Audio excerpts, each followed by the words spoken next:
Good morning, everyone. My name is JD Jayaraman.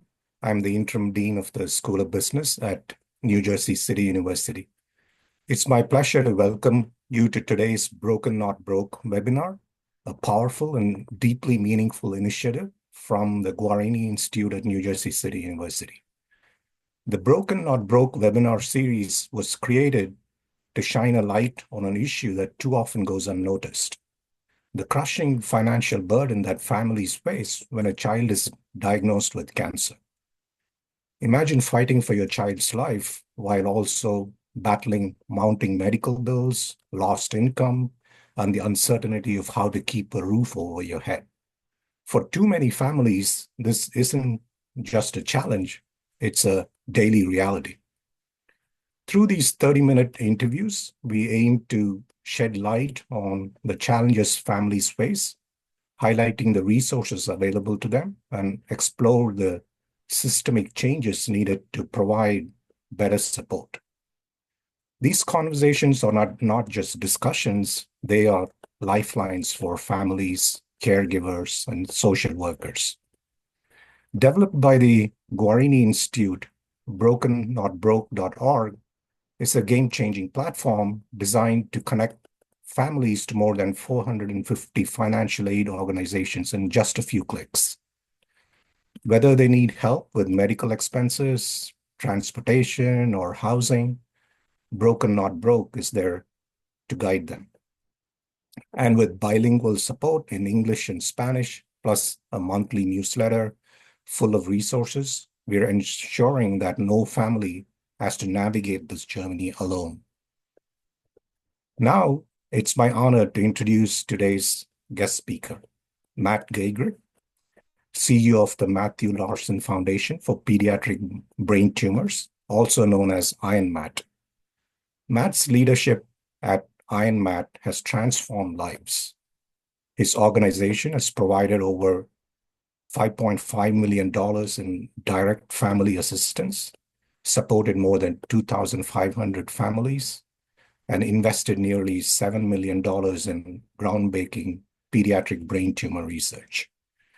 With more than 30 years of leadership in healthcare marketing and philanthropy, including serving as CEO of Ogilvy Common Health Worldwide and as a founding member of Charity Navigator, Matt understands both the business and human side of giving. And today, he's here to share his insights, his passion, and his vision for a future where no family has to choose between paying for treatment and keeping food on the table. So get ready for an inspiring conversation. I'm excited to turn things over to Adrian Franco, the Executive Director of the Guarini Institute, who will lead today's discussion. Thank you, and let's get started. Thank you so much, JD. I appreciate your support today.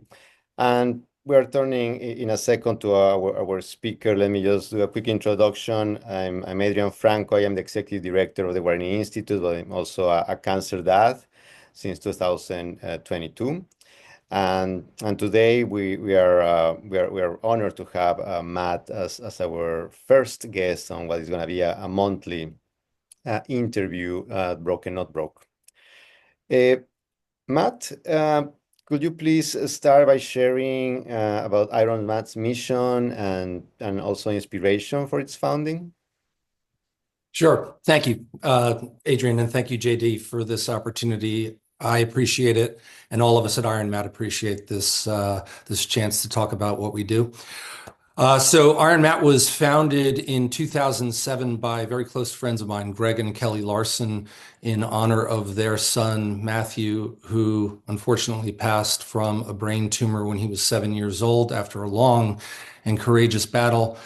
The simple inspiration is that Kelly and Greg had the financial means that allowed Kelly, for the most part, to be in the hospital and in treatment facilities with Matthew all the time. And while she was in the hospital, she saw countless examples over quite a few years of children who were alone because their parents couldn't be with them because they couldn't afford to leave their job. And the inspiration for IronMatt was at that time no simpler than how can we help these families so that mom and dad can be there when their son or daughter is undergoing the trial of their life. And things have blossomed. We're now well beyond 17 years into our mission. We really only have two programs alive, but they're both very, very meaningful. The first one is funding medical research. And we have a beautiful, wonderful blue chip medical advisory committee who helps steer our grants. We open up the grant process each year to medical institutions, and our medical advisory committee helps us steer our investing into the lines of work that are deemed most promising. I can talk more about that later, but that's a very important but admittedly long-term aspect of what we do. The other program is our family assistance program, inspired by the story that I shared with you about the Larson family. And our family assistance program is there to help families with a child who is undergoing treatment for brain or spinal cancers pay their bills. We don't pay medical bills, but we help them with their mortgages, their rent, utilities, car payments, insurance, travel, anything to help them get through what is clearly one of the most vital, critical, and often stressful, chaotic, horrific in some cases, periods of their lives. Thank you, Matt. It's really an inspiring organization with so much success. Tell us about what makes pediatric tumors particularly challenging from a financial perspective. Sure. So this harkens back to the story I just told about Greg and Kelly and their son Matthew in the hospital. But first off, note that pediatric brain tumors are non-discriminatory. They can happen to anybody. It can happen to any child, any family, those with a solid support network, those without any, those with financial means and those without. And with a diagnosis, of course, everything changes in an instant. Stress, anxiety, fear, hopefully some hope mixed in there as well. But it's a blur of hospitals and doctors and surgeries and chemotherapy, travel to and from treatment centers, sometimes for extended stays. And then on top of all that, there are financial stresses. For many of these patients, a diagnosis requires that one or sometimes even both of the parents have to either take leave from work or quite simply quit their job, because this isn't necessarily, a week, a month, or even a year worth of drama and trauma. It can be far longer than that. Some employers are empathetic and generous, and of course others simply are not, or the conditions are not allowing the parents to take paid time off to care for their children. So that is one of the biggest challenges. Going back to something I referred to, this other currency beyond finances, the idea that there's a currency of time to spend with your child, time to spend together during all of this, stress and change and travel and hospitals and doctors, all that. The currency of time is as impactful as the impact financially. But of course, finances are a huge part of it. Medical bills, frequently massive, frequently indecipherable, mount up. We do not pay medical bills. But for families, just simply keeping on top of paying household bills, living expenses can become an afterthought, even if they have the means. Just staying on top of paying bills is a stress. Mortgages, rent, utilities, car insurance, all of it needs to be paid. I'm on the email domain of our application process. So when a social worker reaches out to IronMatt, says they have a child or a family who's in need, we see their stories come to life. It's frequently filtered through the social worker, which is appropriate both for confidentiality reasons and also, kind of a prideful distance between us and the families in some cases.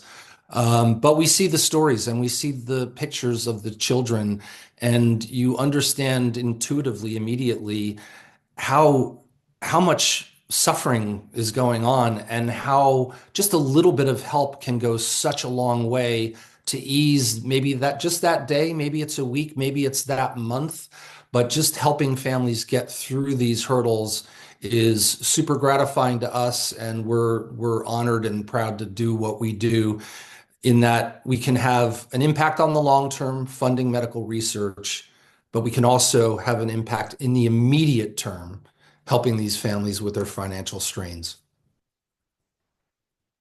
Well, man, I can tell you also from experience of the importance of having a medical bill, sorry, a bill paid, even if it's not the medical ones. It could be electricity, could be your mortgage, could be your car broke, and it just makes a difference for the whole family. So thank you so much to IronMatt for doing such an important job and an impactful one.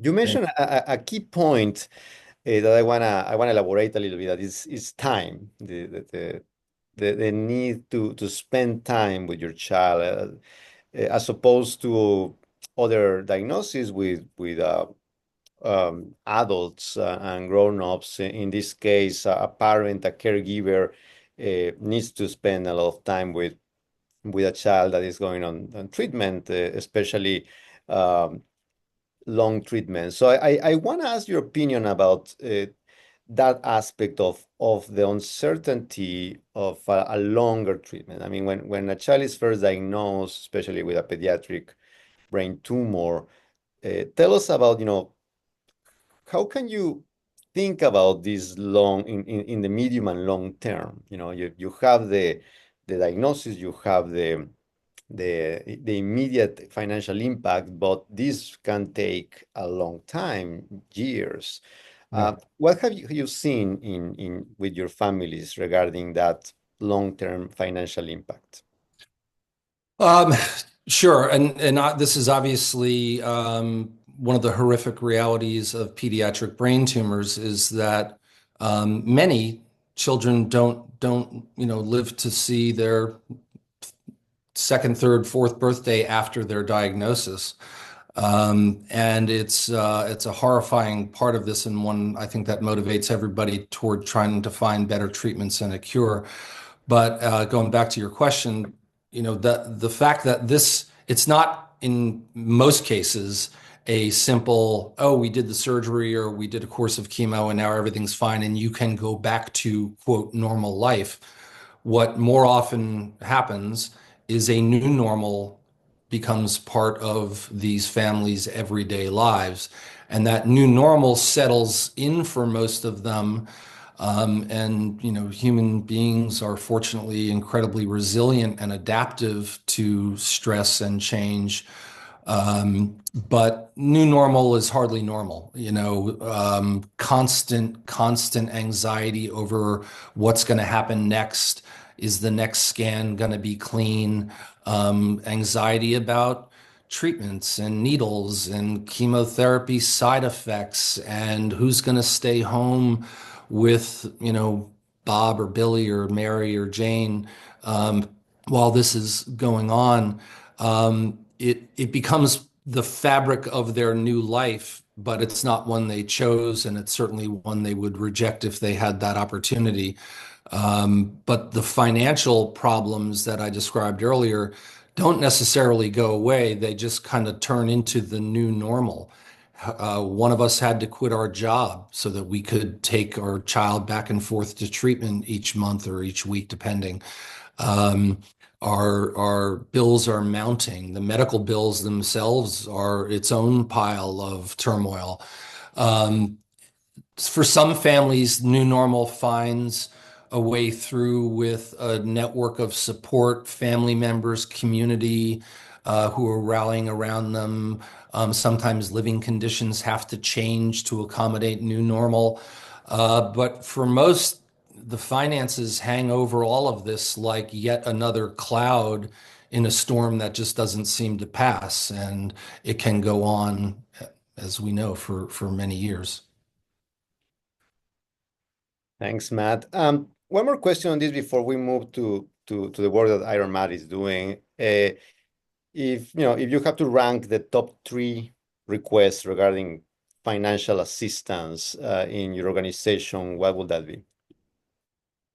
Broadly speaking, if you put mortgage and rent payment together, that would be the first and most consequential by far, both in dollar volume and number of bills that we pay. The second would be a grouping of monthly utility bills, and that could be electric, gas, water, phone, et cetera. Then, it gets into car payments, insurance, again, typical household bills that are mounting up. And we pay these bills directly. We do not send money to the families. We send them directly to the billing organization. So we are able to track, where is this money going by and large. In the past, we make exceptions for lots of things. We're an organization that doesn't like saying no. We're here to help, and we want to make sure that our mission remains here to help. And we'll pay funeral expenses. We'll pick up the cost of a casket if it's required, unfortunately. And again, we're one of many organizations who are interested in this area, and certainly one of many who are funding medical research, but we're one of only a handful who are actually helping families with their household expenses. Yes, and that's what we have seen also, both in anecdotes but also in the statistics. Like those are the type of costs. But as you say, they can vary, and sometimes the family comes, and so I'm so glad to hear that IronMatt doesn't say no and always find a way. Let's talk about the type of assistance that you give in terms of categories, and just in a very very practical way. If a family would like to request assistance, what's the first thing to do? What is the type of programs that you fund? Sure. So our family assistance program, again, been around for almost 17 years. Just some quick statistics. We've reimbursed bills or paid bills in excess of $5.5 million so far. We've helped more than 2,500 families in 48 states, plus Washington, D.C. and Puerto Rico.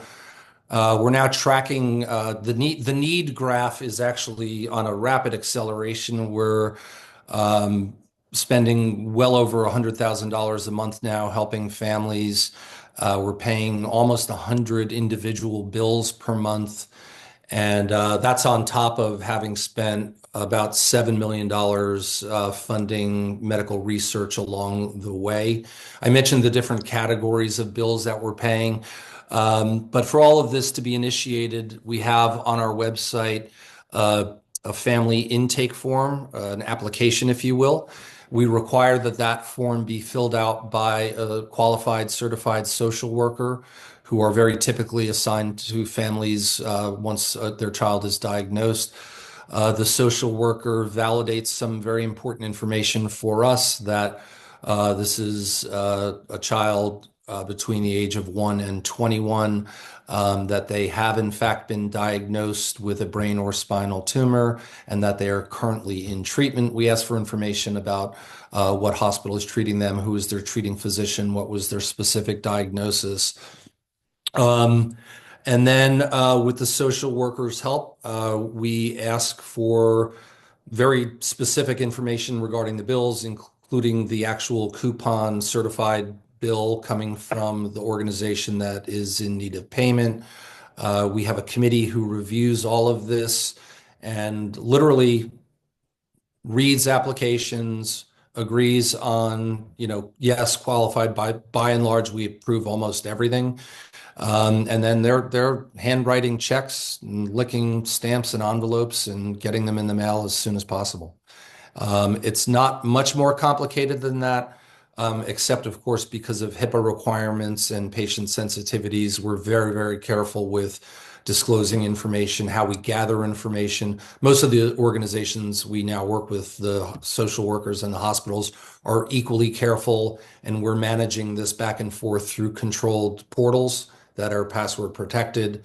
And, we like to respect the dignity, autonomy of the families, and only with their permission do we have any other kind of outreach. We do ask them to send us pictures of their children, which we also hold carefully and are very careful with what we do with those kind of things. But it just kind of helps personalize the process, and I think it motivates all of us even more. Well, so the next step for anyone who is watching us today is to talk to your social worker. But nevertheless, you can always tell the social worker that you heard Matt talking about the great work that IronMatt is working and doing, and I'm sure that will really bring the help that families need. Matt, I want to change gears here a little bit, and we have talked a lot about what you have seen in families. You have seen within the impact of your organization that is reaching out the whole country, and I'm sure families in the whole country are very thankful. But what can you tell me about a more big picture policy level changes that you, IronMatt, and other organizations like yours would like to see in order to support families that are diagnosed by childhood cancer? Sure. Yeah, it's a good question. The challenges it's not unique to brain tumors or pediatric cancers or anything. It's very typical of the nonprofit and philanthropic sector. One of the biggest challenges is that it tends to be very fragmented, localized, even regionalized. And that means connectivity is one of the changes that has to keep happening. brokenNotbroke is a perfect example of that kind of connectivity. If everybody exists in their own local or even regional bubble, trying to solve things on a local level, there's a huge benefit to it. There's a lot of local passion, local involvement, community support that helps nonprofits like IronMatt thrive. And that's been the truth of our 17 years thus far. But our ambition is to help more and more kids and more families all around the country. I mentioned we're helping kids all around the country, 48 states, et cetera. But the truth is most of our awareness is located here in the Northeast. And that's because that's where our history is. That's where our fundraising is. It happens to be where a lot of the treating institutions are as well.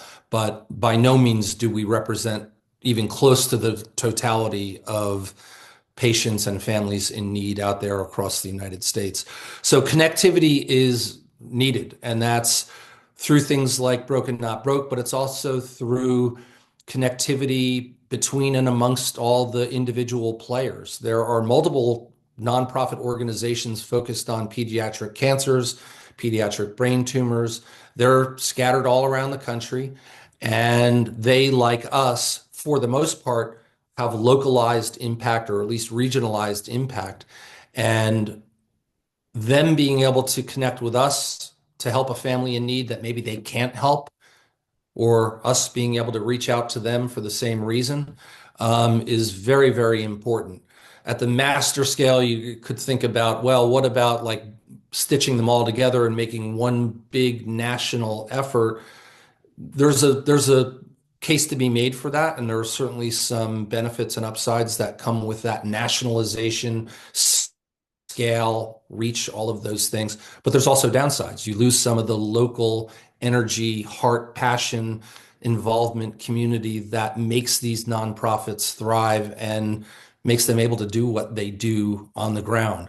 So bridging that gap is an important, I think, go forward for all of us. It's definitely a balancing act from what we have seen here at brokenNotbroke.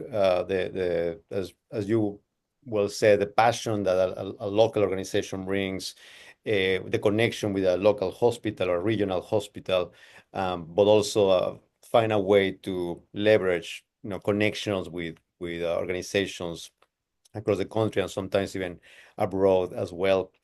Any comment regarding policy changes that you think will be impactful for families in terms of the financial hardships of childhood cancer? Well, I, I don't know about national governmental policy, but I think on an employer policy scale, which of course can be influenced by government policy, we've got to have employers who are more willing and able to allow their employees to take time off when their child is sick and in treatment. I mean, that's the essence of the quandary we're trying to solve, is the money stopped, the disease didn't. How do we keep things on the tracks financially? And a lot of that boils down to policies that exist within employers and how they handle paid time off, extended leaves, even their insurance coverages and things like that come into play. Thanks, Matt. How can the general public support IronMatt? That's a great question. So I wouldn't be doing my job if I didn't ask for help from all of those who are going to watch and listen.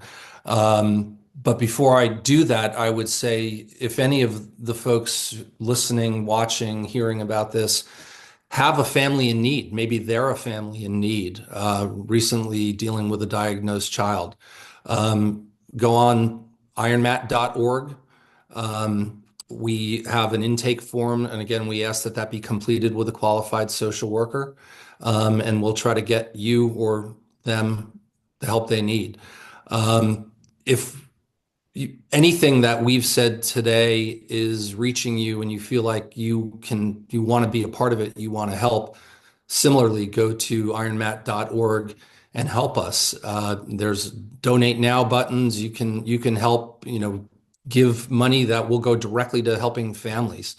We are unabashedly grateful and shameless in needing and requiring and asking for donor support. That's what makes our organization capable of doing what it does.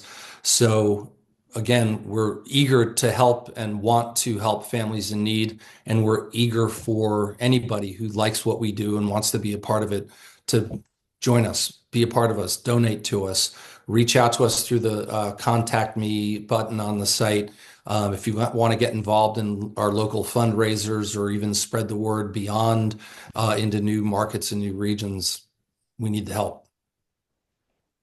So ironmatt.org, that's IRONMATT.org. That is the place to go, both to request assistance, but also to support this great organization.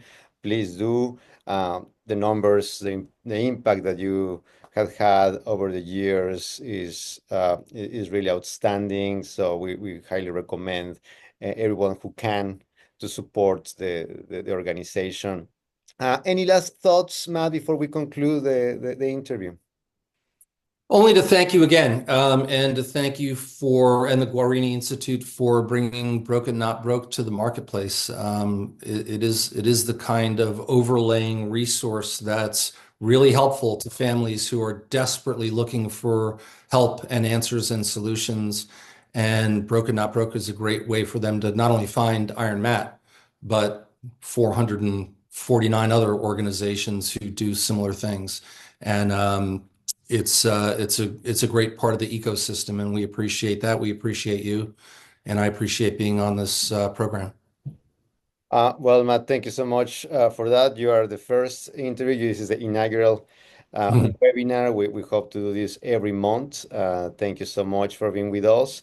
I also want to thank JD Jayaraman, our Dean of the School of Business at New Jersey City University, for his welcoming remarks and the support to the Guarini Institute, as well as Jonathan Diaz, who's a student in social work and the program coordinator of Broken Not Broke, for all the work that he has done to make this happen.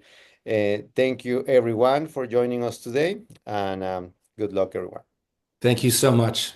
Enjoy your day.